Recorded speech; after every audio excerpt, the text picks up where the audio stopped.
expected to join us next. And there is Pascal Siakam walking through.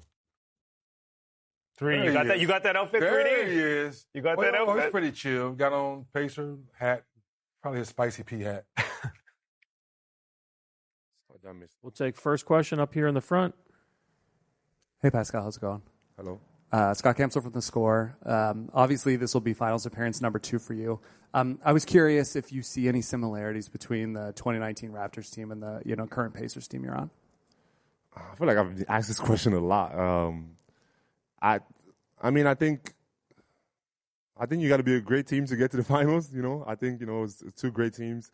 Obviously different in a lot of ways, but also just some similarities in terms of just like playing the game the right way, having some level of defense, which ultimately gets to winning, and I think a mix of veterans and also young players, which I thought we had also back in 2019. So it's different in a lot of ways, but also some similarities. Michael here in the front. Michael Grange from Sportsnet, and a little bit on that theme. First of all, congratulations on that Eastern Conference Finals award. You were one of the young guys. Now you're a vet, and maybe do you find yourself kind of drawing on some of the experiences you had alongside Kawhi or alongside Kyle, just as the playoffs get deeper and deeper? Do some of those lessons resonate even more than they used to? Yeah, no, for sure. And I think one of the things for me I learned, just from those guys is like no matter what, we just always felt like we had a chance. And when we got down, we're down 0-2 against Milwaukee. Like we've had a series where it was really tough, and we had to go in Philly and win games on the road, and I think all those experiences kind of definitely stays with me, and trying to transfer that spirit to my team in terms of being down or whatever in the game or whatever happens, just always playing the right way and understanding that you always have a chance. So that's something that I probably say I learned from those guys for sure. Fifth row on the right. Myron Patton, OKC Sports Radio. You guys got off to a slow start this season, 10-15, but at the beginning of the year really turned things around. What led to the big turnaround, and what are those things you think will help you in this series? No, I thought, obviously starting the year, we didn't start the way we wanted to. We had a lot of guys in and out of the lineups, some injuries, some things, and I just thought we stuck to the plan. We just continued to be ourselves. And when we had, everyone back healthy, we just started playing good basketball, playing together, defense improved, and just a lot of things that you need as a team to be able to be successful. So I thought we started rocky, but we just stayed steady and just kept being ourselves, and eventually, we got better. Pascal right here. Esper Heaney for NBA Daily. A lot of people are asking about the 2019 finals, but it's been 6 seasons since then, and I'm wondering for yourself, that journey that you've had from that first finals run to now this one, what have you learned about yourself and your game and how you've developed over the last 6 years? Yeah, it's been an incredible journey, I would say. A lot of tough times for sure, and just learning from adversity. I thought it just wasn't kind of always pretty, which I think made me who I am. And just being in this moment now where I can just know that I've been through like almost everything as a player, and a lot of highs, a lot of lows, and that's just all makes the journey sweeter, and for me, I enjoy all those moments, and it makes me just appreciate everything even more, and just play freely out there. On your right, Mark Spears. Mark Spears, ESPN's Landscape. How do you compare your journey and the amazing obstacles you made to get to the NBA versus what African players and the resources they have now? And also, what kind of role model are you for, aspiring African players to get to the NBA? Yeah, no, it's been interesting. I think for me, coming in as a young player, just not really having played any basketball really, having to learn on the fly, and And I think, like at that time, it was mostly like, when you was a big guy from Cameroon, you just came in and you was a big and you ran and you dunked, like that's pretty much what it was. And I think for me, I can see that, evolving now, with guys my size being able to do different things. And now, with the NBA going in Africa, like it's just so much more development and guys are getting a lot better. And the skills are being learned early on.